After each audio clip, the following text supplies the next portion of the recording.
The banquet ended with a final toast. Kael stood, raised his glass, and the hall fell silent.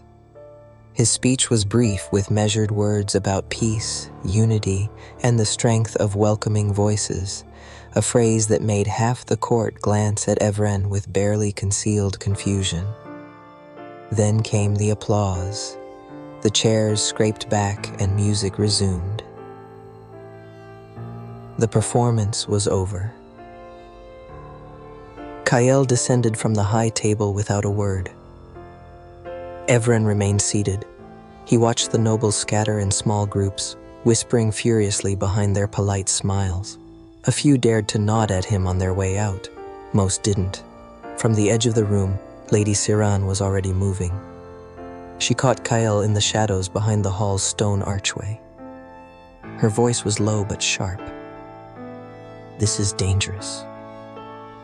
Kael didn't look surprised. "You'll need to be more specific. You've given him your table, your attention, and now your court's attention. What do you think he'll do with that?" Kael adjusted the cuffs of his coat. "Speak? Smile? Tell stories about lions and jackals?" Siran's eyes narrowed. "He's not here for stories." "No," Kael agreed. "He's here for something far more interesting." "You're enjoying him?" Kael met her gaze then, calm and steady. "Would you rather I feared him?" "I'd rather you treated him like a threat," she said. Kael looked out at the emptying hall. "He is a threat. That's why I keep him close." Siran shook her head slightly. "You've underestimated him."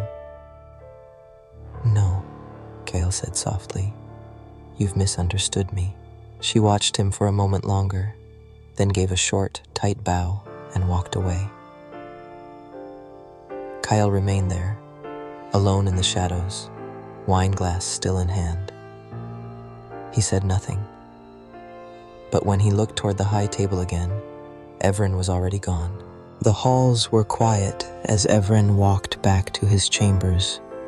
No guards followed him, just the hush of silk brushing stone and the soft echo of his measured pace.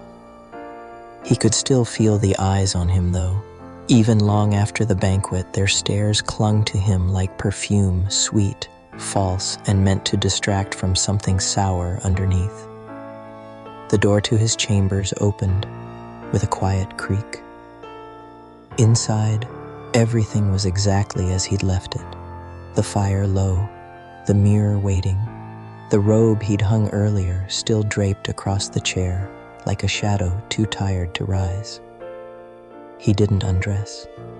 He walked to the table, pulled open the drawer beneath it, and reached under the bottom panel.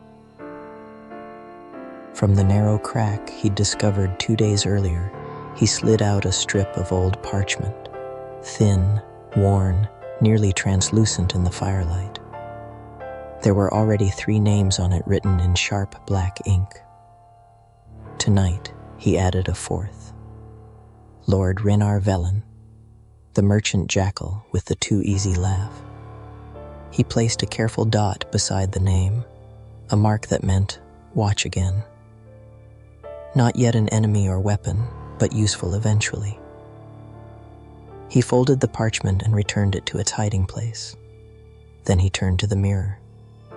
He looked calm, that same calm that had carried him through chains, silence, and war. But something in his eyes had shifted. He sat down slowly in the chair. The robe whispered around him like a secret as he leaned back. For a long time, he said nothing. Then, almost lazily, he smiled. The kind of smile that didn't reach his eyes, the kind that didn't need to. He was thinking about the Kael who make him feel mesmerized,